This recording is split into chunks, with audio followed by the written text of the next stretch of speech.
Gukesh Domaraju marked his arrival on the world stage with a bang, conquering three elite kings, top seed Fabino, world number 3 Hikaru and Ian, and creating history by being the youngest player to win candidates tournament. In the 14-round 8-player matchup, which concluded in Toronto on Sunday, Gukesh at 17 years, 10 months and 24 days smashed a 40-year-old record held by Gary as the youngest player to earn the right of a challenger when he takes on China's world champion Ding Liren later this year for chess championship title. Gukesh also ended a decade-long wait for an Indian in the world title match in 2014. Five-time world champion Vishwanathan Anand lost to Magnus Carlsen second time in a row. Gukesh, then 7, had watched the title match played in Chennai, his hometown. Gukesh's achievement is unbelievable considering his standard age and relative lack of experience in playing elite round-robin tournaments. His three chief rivals were around double his age. However, thanks to his own style, hunger, calculating ability and tactics, Gukesh had the credentials to dazzle. Gukesh is as good as many classical players in chess history at 17, especially in combat zone. Some believe he has benefited from having to do without sophisticated training methodology in his initial years. That and his intense desire made him a street smart player, but the diamond got much needed polishing once he had access to fine trainers and mentors thanks to Vishwanathan Anand.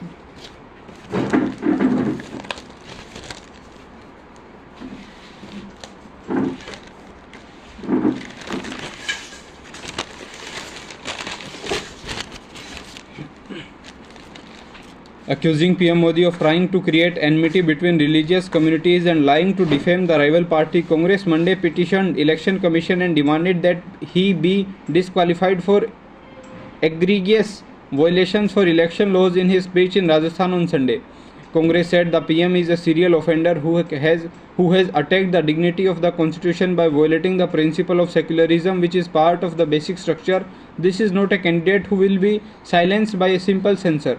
An AICC delegation of Abhishek Singhvi, Gurdeep Sampla, this went to Election Commission, said not just the PM but EC is on trial, adding that past inaction has emboldened BJP and Modi. PM Modi has called a spade and has echoed people's sentiments. A defiant BJP asserted on Monday as opposition party slammed Modi's speech in Banswara as communally divisive. BJP spokesperson Gaurav Bhatia told reporters that the opposition was hurting as Modi's remarks showed them the mirror. His remarks have resonated with people already familiar with India Bloc's track record in appeasing infiltrators. It is a fact that former PM Manmohan Singh, while addressing the meeting of National Development Council in 2006, had said that the minorities, especially Muslims, had the first claim on the country's resources. Bhatia said BJP's offensive came as the PM doubled down on his attack on Congress in Aligarh over redistribution of assets, repeating his statements on Mangalsutra coming under threat. Picking up from where he had left off a day earlier at Banswara in Rajasthan, PM Modi attacked Congress for seeking to implement the Maoist plan for redistribution of wealth, but stopped short of suggesting that Muslims could be the prime potential beneficiaries of the scheme. Today, I must warn the people of Aligarh and nation about the dangerous intentions of Congress and India alliance. They have set their sights on your hard-earned money and property. Congress Shahzada says if their government comes to power, they will investigate who earns how much and how much property, how many vehicles, how your fixed deposits. Not only their government will take over property and redistribute it. This is what their election manifesto is saying, Modi said, adding that he wanted to alert people about Congress intentions. This is akin to Maoist thinking. This is communist thinking. These family-oriented politicians have amassed vast fortunes by looting people. They have never shared their wealth with the poor. Now they have their eyes on their wealth of the people, Modi said. Even before the curtains have drawn on the nation's electoral stage and a fortnight ahead of Gujarat's first ballot, the state sent a member to the 18th Lok Sabha. BJP candidate Mukesh Dalal was declared Monday as uncontested winner from Surat, as all other 8 candidates in the fray withdrew after the rejection of Congress nominee Nilesh Kumbhani's nomination the day before. PTI reported Dalal made history by becoming the first candidate in 12 years to win an Lok Sabha polls unopposed. Congress urged Election Commission to stay Surat polls, alleging BJP has plotted match fixing, fearing raising anger of the small business owners. Rahul Gandhi said it exposed the dictator's real face.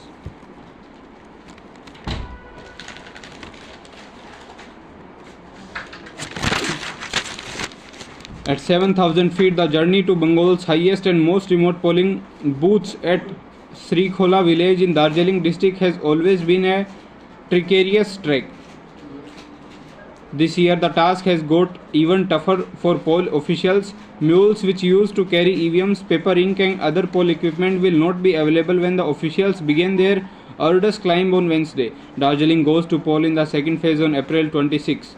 In February this year, the State Forest Department banned mules in Singalila National Park at 78 square kilometer wildlife sanctuary, citing the high probability of them spreading diseases to other animals in the sanctuary, including the endangered red panda. The popular trekking route from Manibhajan to Sandakphu and this had been carrying loads for trekkers on this route for years. Srikhola village, which has 3 polling booths for its 1,400 voters, is around 16 km from Sandakphu.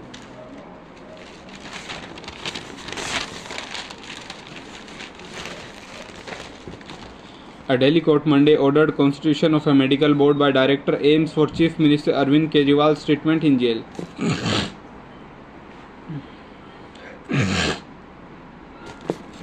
The board will have to submit its report to the court for Special Judge Kaveri Baweja at the earliest, specifying whether there is any requirement for administering insulin to Kejriwal at this juncture.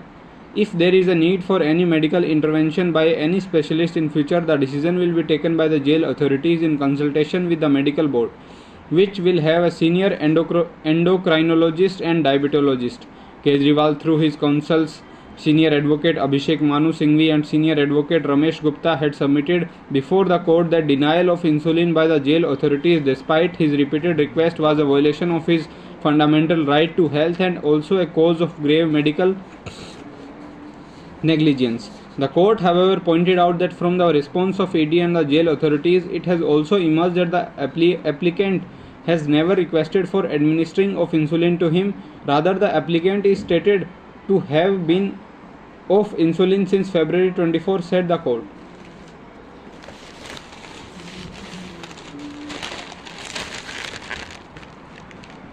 Out on campaigning, Bansuri Sauraj, the BJP candidate for New Delhi constituency, interacted with youngsters and local business owners at the bustling M Block market in Greater Kailash on Monday. She also stopped at a popular street food vendor stall, relishing some golgappas and aloo tikkis. My entire childhood is connected with this market. There was a time when I used to spend every weekend here with friends. Today, coming here after several years, every memory feels refreshed, said Swaraj. My endeavor will be to make this market a youth attraction center even in the future. In the new Kondli area in the East Delhi constituency on Monday, scores of people held up posters that said "Jail ka Jawab vote se." In this crowd was Delhi Cabinet Minister Atishi, who stood on a small stage anchoring slogans of Vande Mataram and "Jail ka Jawab vote se." She said Kejriwal, the jailed chief minister, had changed the face of Delhi. I have lived in Delhi all my life and I remember all long power cuts. But now that is a forgotten time. Now there are almost no power cuts. She asked, with electricity at all times, how much the electricity bill? Almost zero. And who did this? She offered the answer: Arvind Kejriwal's government. Over a week after their names were announced to contest 3 Lok Sabha seats in the capital, Congress candidates Jayaprakash Agarwal, Udit Raj and Kanhaiya Kumar spoke to the media and listed their priorities if they get elected. Agarwal, a veteran of many elections, has been fielded from Chandni Chowk, a constituency he represented thrice before, while Raj has been made a candidate from the reserved constituency of North West Delhi. A former student activist, Kumar, will contest from North East Delhi Lok Sabha seat. The 3 candidates said they had a positive agenda and exuded confidence of winning the elections by huge margin. Born and raised in Naughra, area of Chandni Chowk's historic Kinari Bazaar. Agarwal said he had played a major role in the development and knew every corner of the area.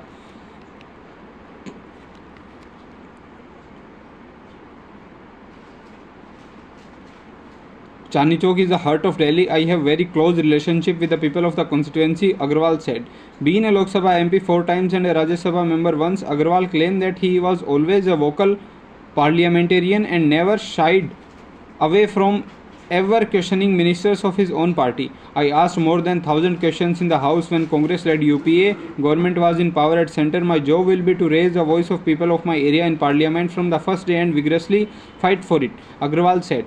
Raj, who won his first Lok Sabha elections from Northwest Delhi in 14 on BJP ticket and joined Congress in 19, said he had initiated several development projects in his first term and continued to work for the area.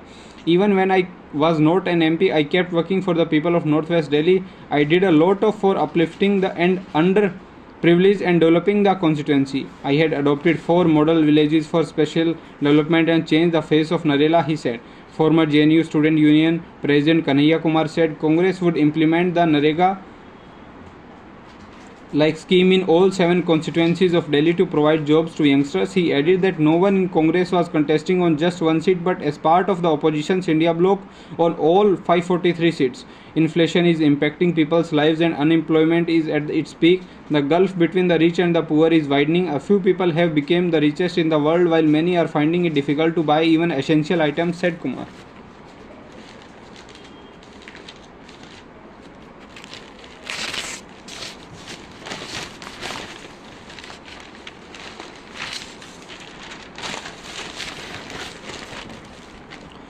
Agrasen ki Baoli, believed to have been built by Maharaja Agrasen during the era of the epic war of Mahabharata, is set to get a makeover as conservation work will start at the site in the next couple of months. The well with 108 steps located on Haley Road near Connaught Place is only known for its unique design and ancient charm. It is also reminiscent of Bollywood movie scenes such as in PK Sultan and Kabhi Alvida Na Kehna.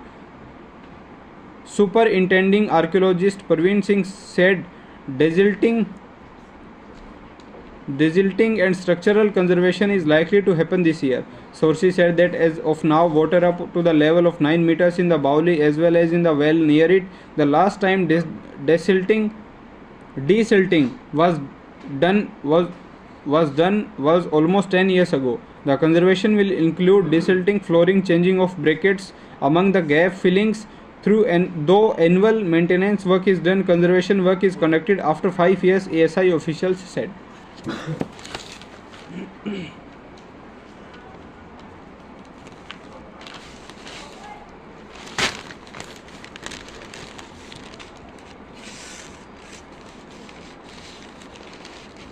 Even as parts of the city experienced light to very light rain during early hours on Monday, the temperature soared as the day progressed. The maximum temperature on Monday was this normal for this season against this Celsius a day earlier. The minimum temperature was this the season's normal against this a day earlier.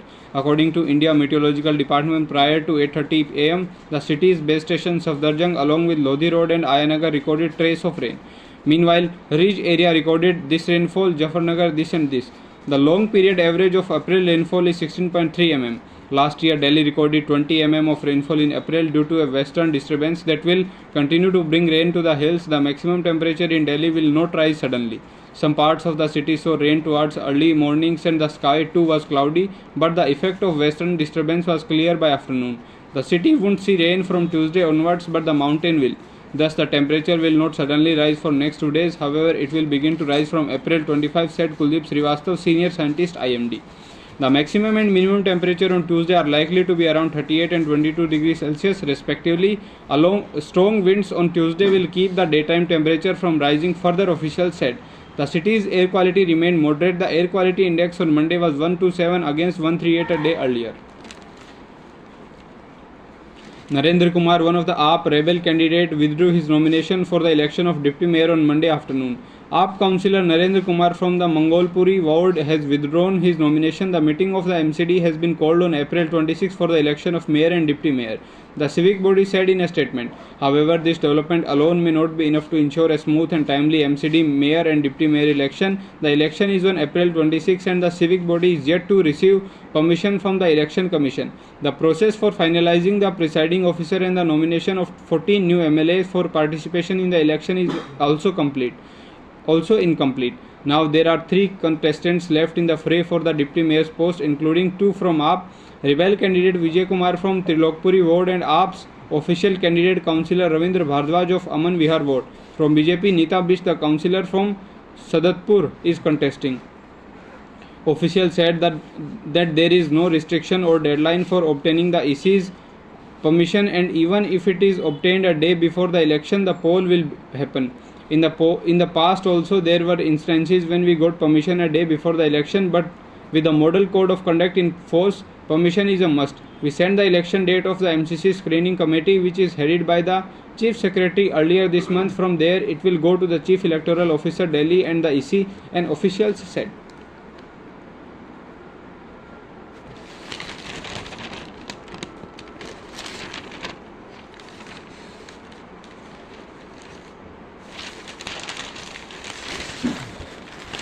Keeping in mind the communal violence that had taken place in 22 during a religious procession in the northwest Delhi's Jahangirpuri, police will keeping a close tab on the Shobha Yatra. Adequate arrangements will be made in case people still assemble. The cops will also try to confine the procession in a limited area, said an officer private to the development. Police, however, did not give any official comment regarding the permission on Monday evening and said a decision was yet to be taken. Sources confirmed that police had asked for outside forces and mobilized their own reserve forces to be deployed in the area. Personnel from all police stations of the district will be kept on a standby, a senior officer said. Meanwhile, Delhi police also has issued a traffic advisory for the Hanuman Janmotsav being organized in central Delhi. To ensure smooth traffic management in the vicinity, no vehicle will be allowed to halt or park anywhere on the Baba Khadak Singh Marg and outer circle of Connaught Place. Vehicles found parked on these roads shall be towed away and prosecuted by the traffic police.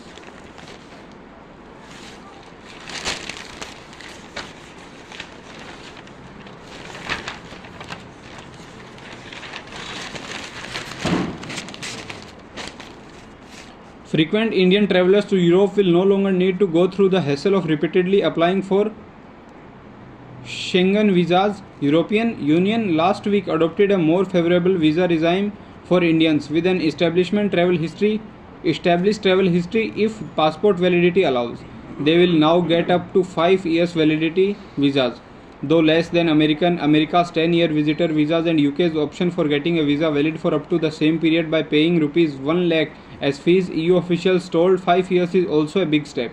According to the newly adopted visa cascade regime for India, Indian nationals can now be issued long-term multi-entry visas valid for 2 years after having obtained and lawfully used 2 visas within the previous 3 years. The 2-year visa will normally be followed by a 5-year visa if the passport has sufficient validity remaining. With her appointment as the new Vice-Chancellor of Aligarh Muslim University, Naima Khatun made history on Monday by becoming the first woman in the institution's 123-year history to hold the position. With her appointment, AMU now is the third central university to have its first woman Vice-Chancellors after Jamia Millia and Jawaharlal Nehru University. A senior government official said Khatun was appointed by the Ministry of Education following nod from President Draupadi Murmu. Permission from EC was also sought as the model code of conduct for Lok Sabha elections is in place, said the source. The official added EC has stated that it has no objection from the MCC perspective of the proposal related to the appointment of AMU Vice Chancellor. Subject to the condition is that no political mileage be derived from it.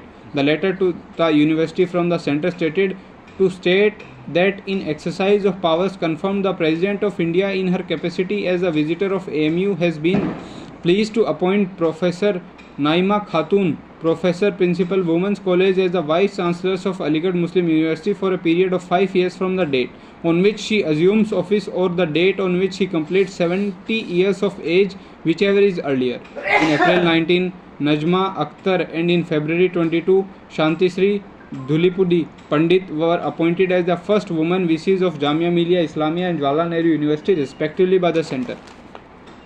With a PhD in psychology from AMU, Khatun was appointed lecturer in the same department in 88 before being elevated to professorship in 2006. She continued to stint before joining as principal of the Women's College in 14. Khatun's husband, Professor Mohammad Gulrez, has been acting Vice Chancellor of the university since last year after the VC Tariq Mansoor resigned when nominated as a member of UP Legislative Council.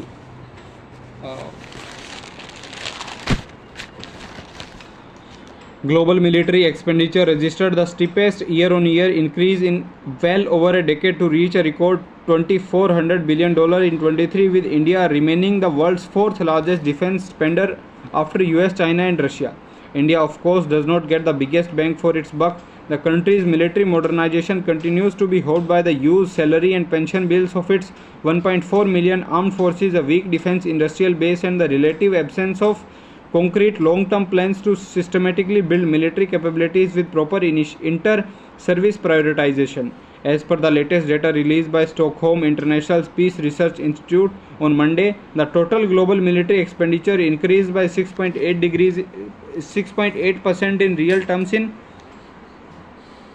23. The 10 largest military spenders were the US, China, Russia, India, Saudi Arabia, the UK, Germany, Ukraine, France and Japan.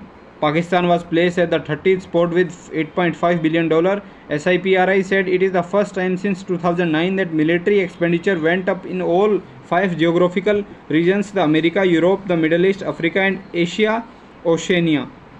The unprecedented rise in military spending is a direct response to the global deterioration in peace and security, said SIPRI senior researcher Nain Tian. The Indian Armed Forces on their part continue to grapple with major operational shortages in several areas. The rupees 6.2 lakh crore defence budget for 24-25, for instance, allocates just 28% for military modernization. The defence outlay works out to just 1.9% of the projected GDP if its rupees 1.4 lakh crore pension allocation is considered.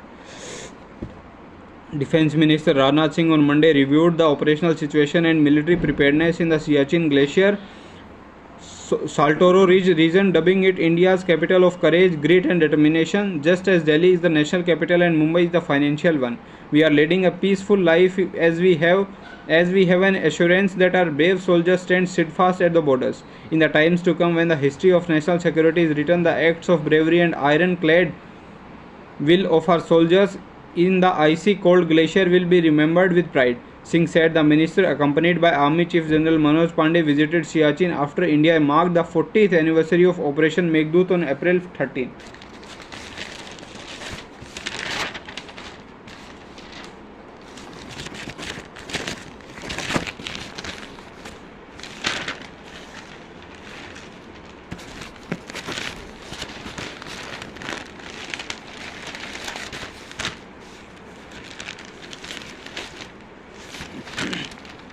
Home Minister Amit Shah on Monday attacked Congress leader P. Chidambaram's statement that the citizenship and the 3 new criminal laws will be revoked if Congress comes to the office, calling it as a brazen act of appeasement, and the former finance minister's party has lost nerve after seeing the first phase of voting.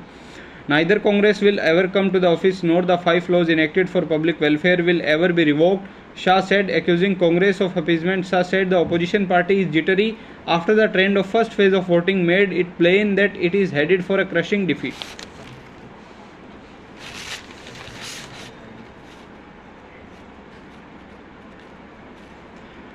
Three prominent BJP faces, including controversial Kaisarganj MP and former WFI President Braj Bhushan Sharan Singh, Mumbai North Central MP Poonam Mahajan and her Ladakh counterpart Jamyang Tezring Namgyal are likely to be benched. Party sources indicated that Singh's wife Khetki Devi Singh, who served as an MP from Gonda for 2 years, could replace him as an BJP nominee, although a final decision is on hold in view of the court order of the sexual assault case expected in the last week of the month. Sources said although the former WFI president was adamant on contesting the polls again, he has been advised to pause his claim until a decision in the case lodged against him by women wrestlers. Besides, sources argued Khetki Devi candidature Khedki Devi's candidature would be seen as a boost to women leadership, one of the party's key poll planks.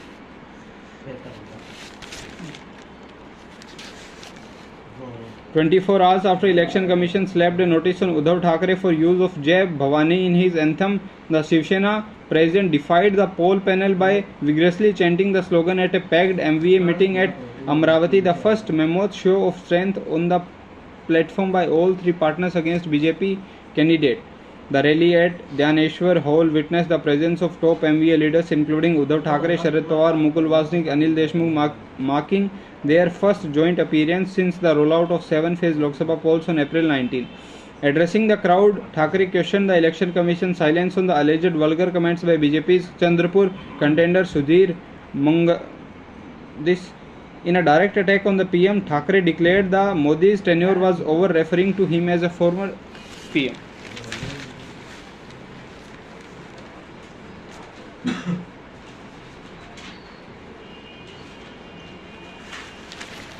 Temperature in the gateway to Thar are on the rise, but it is Union Minister Gajendra Singh Shekhawat who is feeling the heat most acutely. Seeking re-election from Jodhpur Lok Sabha seat for a third consecutive term, Shekhawat has been crisscrossing the length and breadth of his constituency, the second largest in terms of geographical expanse after neighbouring Badmer. To Wo voters, it is familiar territory for him, but a political upstart contesting his first election, Congress Karan Singh Uchiarda, is keeping Shekhawat on the edge. Winning Jodhpur should have been easy for Shekhawat. Former Rajasthan Chief Minister Ashok Gehlot, whose home turf this seat, is not contesting the Lok Sabha polls. The five-term MP who served as Rajasthan CM thrice and was Shekhawat's principal batter of last 5 years is spending the bulk of his time campaigning for son Vaibhav Gehlot, who is the fray from Jalore.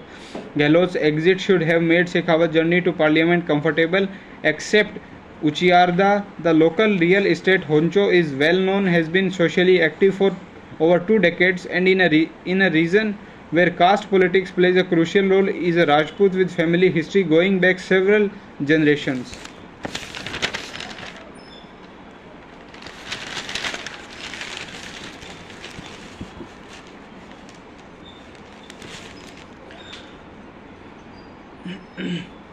Iranian President Ibrahim Raisi announced Monday during a joint press conference with Pakistan's PM Sheikh Shehbaz Sharif in Islamabad that the two nations have resolved to increase their trade volume to $10 billion, stating the current level as unacceptable. Raisi is on a 3-day visit, the first day by the foreign head of the state since Pakistan's controversial February 8 polls. This also comes in the backdrop of Iran's recent attack on Israel involving over 300 drones and missiles. The visit is closely watched amid ongoing tensions with Israel and US sanctions. The head of Israeli military intelligence said Monday he would resign because of Hamas October 7 attack, becoming the first senior figure to step down over his role in the failure to anticipate or quickly respond to the deadliest assault in Israel's history. Major General's decision could set the stage for more resignations among top Israeli security officials. Hamas militants blasted through Israel's border defense on October 7, ramping through communities unchallenged for hours and killing 1,200 people, most of them civilians, while taking roughly 250 hostages into Gaza. The attack set off the war against Hamas in Gaza now in its 7th month.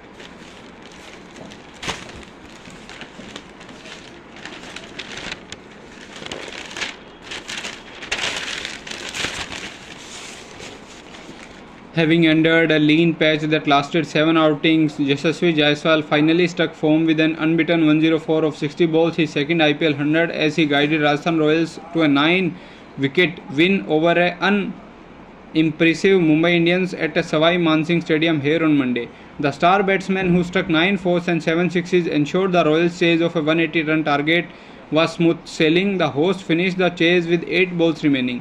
Yashasvi first collaborated with Josh Butler for a 74-run partnership and then added unbeaten 109 with skipper Sanju Samson.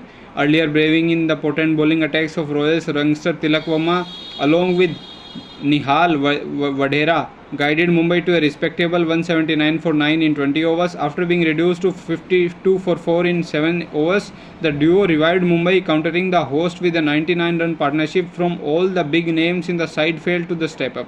At the back end of the innings, it was death over specialist Sandeep Sharma who struck thrice to ensure the Royals were back among wickets, as he eventually finished with 4 over and 5 wickets, making most of the early swing on offer after being made to bowl first.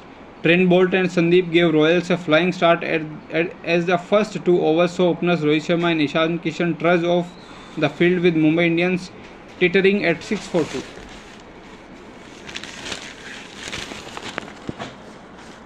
One statistic highlights the magnitude of the Domaraju Gukesh achievements in Domaraju Gukesh achievement in winning the Candidates Test tournament in Toronto yesterday. The victory gives him the right to challenge world champion Dean Lering for the title. Only 17 men are acknowledged classical world champions with this and this. Gukesh is only 17. In predictions before Toronto, he was counted out by his senior colleagues, world champions Viswanathan Anand and Magnus Carlsen. Both cited lack of experience as the hurdle. Asked for advice, Anand told him to take each game as it comes, and Carlsen says he told Gukesh, just don't do anything crazy, let your opponent do the crazy things. It was always clear Gukesh had extraordinary talent. He became a grandmaster at barely 12 plus. But the candidates feature 8 of the world's cream in a grueling double round format. Apart from skill, the winner needs excellent preparation, high physical stamina and composure to weather the inevitable ups and downs. Most commentators believed the latter comes with experience alone. It was up to Gukesh to prove them wrong. Gukesh has excellent preparation, courtesy his own hard work and that of his second. Gukesh also has a regular meditation and yoga practice which may help with composure. He has always been good at bouncing back from losses, but at the halfway stage in Toronto, most people counted him out. He had just suffered a traumatic loss to Alireza Firouzov. Gukesh had a totally winning position but blundered catastrophically and got checkmated when both players had mere seconds left on their clocks. This is roughly the equivalent of losing a cricket match after going into the last over 6 wickets in hand, needing to score 1 run to win. Losing is one thing, but losing in the fashion can lead to weeks of insomnia and flashbacks, completely destroying focus.